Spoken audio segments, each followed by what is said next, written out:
Fire, the essence of violence. The war in Kuwait was over, but the violence was not.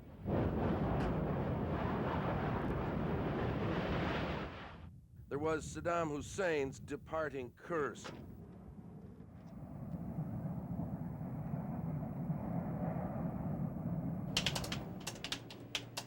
It seemed as though if hell had a national park, it would look like this.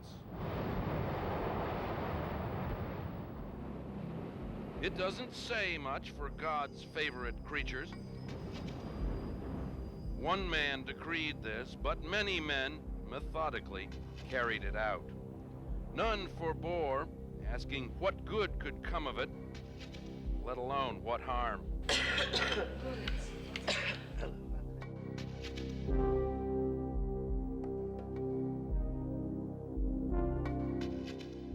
Stark, simple, monumental malice, with no possible benefit for anyone. The war was soon over, but its memory won't go away. Echoes of attacking jet planes, reflections of the shells exploding, reminders of man's dark side, his fascination with evil, his compulsion to destroy. This is one of the true great atrocities that was ever committed. The people that did this conducted a crime against humanity. And it's truly one of the saddest things I've ever seen in my life.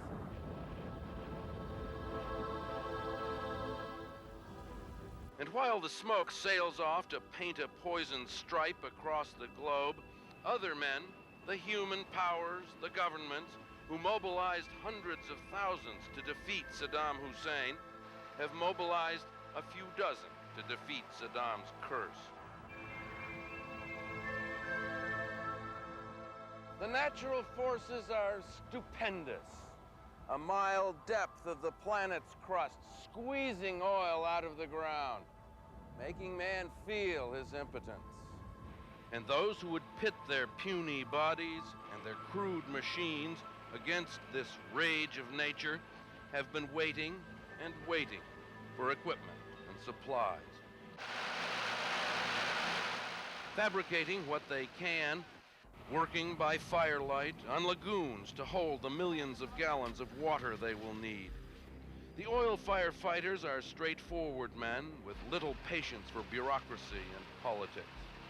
With so much at stake, they can't understand why the sky isn't black with transport planes hustling in bulldozers, pumps, tanks of nitrogen. We thought that's what would happen.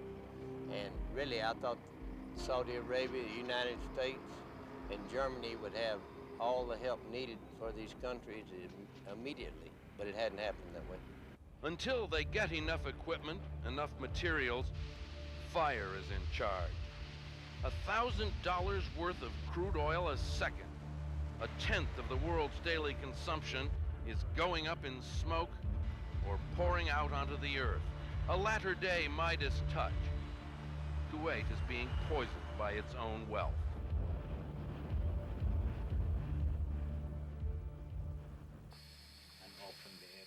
Asthma attacks are more frequent and more serious, and nobody knows what other ailments are quietly accumulating in the day-long dusk that afflicts somewhere in Kuwait every day. A French mobile unit sniffs the air of Bourgogne oil field. Iraq has looted all Kuwait's monitoring and analyzing equipment, so a handful of teams from abroad are trying to learn how much of this living things can take. The soot insinuates its way into houses, even with the windows sealed. Just keeping a little bit clean is an all-day, everyday job. In the oil company town of Ahmadi, downwind of hundreds of fires, live hundreds of Palestinians with no place else to go. No choice but to try to live through it. No more choice than the plants or the animals. The cows in their crude oil camouflage, programmed by nature to meander and graze. The cats, programmed to lick their paws and wash themselves. Brown birds are turning black, like the trees where they roost, like the air where they fly. A scene made for Shakespeare's despairing Prince Hamlet. This most excellent canopy the air, look you, this brave o'erhanging firmament, this majestical roof fretted with golden fire. Why, it seems no other thing to me than a foul and pestilent congregation of vapors. What a piece of work is a man! How noble in reason, how infinite in faculty, in form and moving, how express and admirable. In action, how like an angel. In apprehension, how like a god. The beauty of the earth, the paragon of animals. And yet to me, what is this quintessence of dust?